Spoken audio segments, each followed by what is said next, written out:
ఈరోజు పంచతంత్ర కథలలో 3 చేపల కథని చెప్పుకుందాం. ఒక చెరువులో దూరదర్శి, కుశాగ్రబుద్ధి, మందబుద్ధి అనే 3 చేపలు ఉండేవి. ఒక సంవత్సరం వానలు పడక చెరువు ఎండిపోతోంది. నీరు బాగా తగ్గిపోయింది.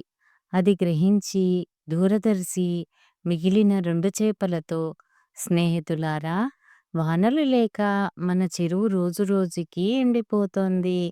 జాలరులు వచ్చి మనని పట్టేసే ప్రమాదం కూడా ఉంది. కనుక మనం మరో చెరువుకి ఈ సన్ననీటి మార్గం ద్వారా వెళ్ళిపోదాం రండి అని పిలిచింది.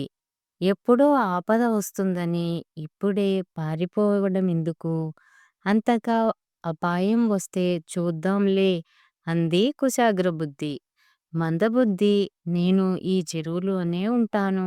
ఏది ఏమైనా ఇక్కడి నుంచి కదిలేదే లేదు అని మొండికేసింది.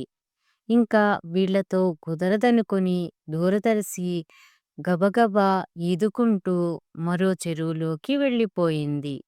కొన్నాళ్ళకి జాలరులు వచ్చి వల వేసి చేపల్ని పట్టేశారు.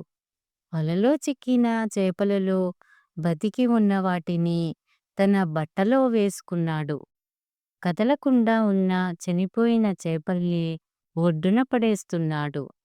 అది గమనించిన కుశాగ్రబుద్ధి గుడ్లు తేలేసి కదలక ఉండిపోయినట్లు నటించింది.